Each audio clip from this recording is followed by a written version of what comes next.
Welcome back to my Olympic series of talks on Olympic Day 2020, where I talk about an Olympic Games through the clothing that I've owned and brought back from each of those games. And if you haven't noticed already, this one is London 2012.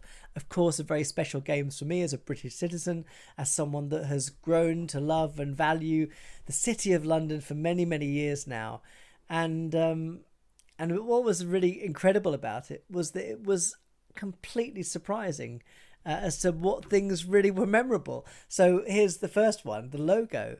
It was and remains the most groundbreaking logo that I think any Olympic Games has had.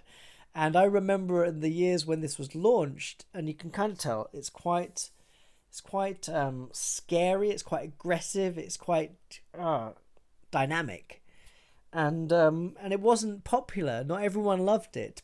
Many people thought it was awful. I remember a video that went round that suggested that the Olympic sort of campaign, the video that surrounded the launch of the logo, was causing people to have seizures. And if you look at the color palette of London 2012, it was very dynamic, very vibrant, and yet, as a historian, as a scholar, as a researcher, it was just amazing. This logo allowed the London 2012 organisers to do something remarkable with it. But to understand that, you have to understand a bit more about how Olympic branding works. So the Olympic Games has its amazingly lucrative and valuable and universal symbol of the Olympic rings. Now, that is a highly coveted symbol. Brands will pay millions and millions of pounds to ensure that their brand can be associated with it.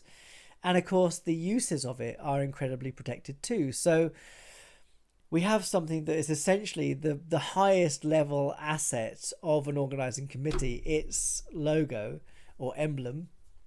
And yet here we have something that is clearly not very traditional, clearly not very conventional. But what was remarkable about it is that, and you can kind of just about see it maybe, is that the Olympic rings are inside the logo. So if you think about the logo as a kind of rectangle and everything inside it is the logo, then the rings, you can't see them outside of it. But if you look at every other Olympic logo in the last 20 years, you will see the rings are typically outside of the graphic that the host cities created. Now, what this did for London that it was able to achieve that other cities have not, is that they could also use this logo without the rings. So they could simply take the rings out of it and use it for other activities for which they didn't have any kind of rights agreements for use. So it beautifully allowed them to exploit the fullness of their logo without coming into conflict with the Olympic intellectual property protectors. So for me, it's sort of indicative of the fact that London wanted to try to do things differently and do things in a way that was rather provocative. There's so many highlights from London, but I suppose the things that are most memorable for me are actually the day after the closing ceremony of London 2012. We had a conference in Oxford, and a number of academics from all over the world to talk about how London had gone. And I remember, I think it was Bruce Kidd, a professor from Toronto University, that opened it up and said, well, what are we going to talk about? Everything was perfect, which is, I mean, it was a bit of a throwaway comment, but it was pretty good. I mean, I think everyone agrees that everything went really smoothly, and the city itself was just remarkable how everything came together. London's opening ceremony was, I think, for many people, historic in terms of its creativity, in terms of the narrative that it created for London. It was memorable because it had things like Mr. Bean in it. It had the Queen descending from a helicopter into the stadium, seemingly. It had James Bond. It was just full of so many details that are known to so many parts of the world because of so much of what British culture has exported globally.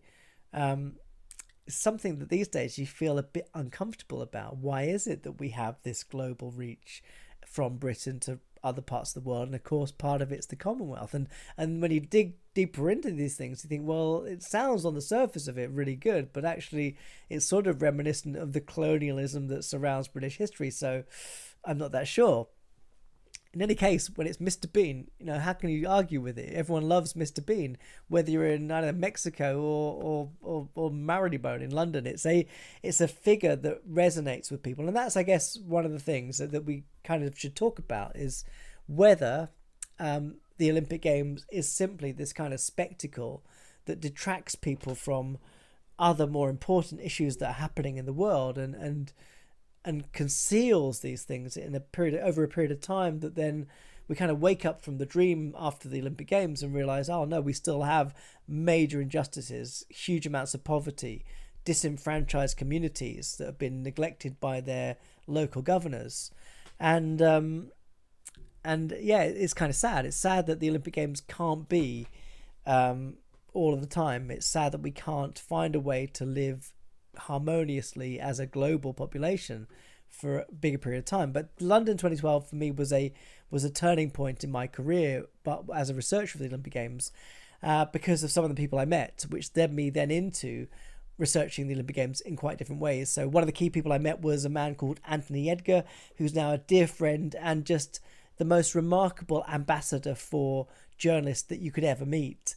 And over the years since London, I've watched Anthony really just garner so much respect, admiration, and appreciation from the journalists that he worked for to ensure that they had the freedom and space to report the games that they required. And it's hard to describe all this in detail, but it really conveyed to me the fact that the Olympic Games is certainly, yes, it's a place where a lot of financial interests operate, which also then limit its capacity to be entirely transparent about those matters. There are interests, power, finances that govern decision making and the reality of the Olympic Games.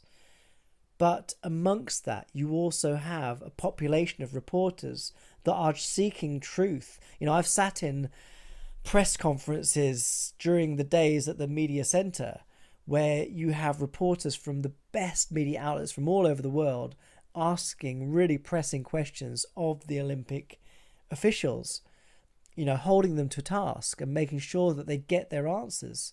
And it's a very humbling job to be a reporter at the Olympic Games. It's something that sounds on the face of it really glamorous, but most of the time the reporters are in a room typing and staying pretty much in one place, and it's quite pedestrian really in what takes place. So for me, London was also a stepping stone into working more closely with the accredited media. It was a transition from looking from outside of the box really to looking from inside it too, and getting a sense of how concerned the global population is, or the global journalist population, I should say, in matters of injustice, of separation and politics that I think the Olympic Games always shines a light on. So it was interesting because it made me think that, in fact, those reporters that go to the Games to cover the sports are still just a fraction of those accredited reporters that are there to talk about challenging issues.